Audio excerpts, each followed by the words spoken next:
Hey guys, so today we are going to go over the water bomb base. This is fairly easy. All we have to do is fold on our square sheet of paper in half in every possible way using valley folds.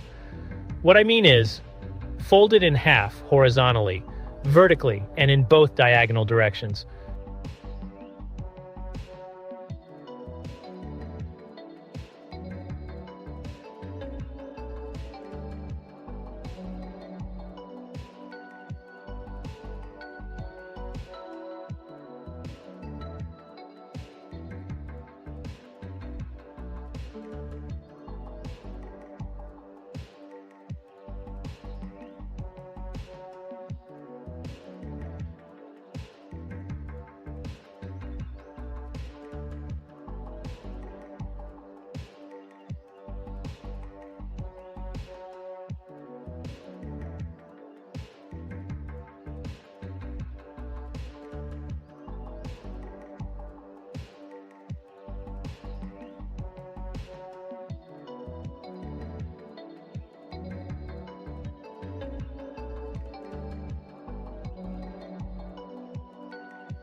All right, guys, now we flip it over, press it down in the center, and look how everything just pops up into mountain folds.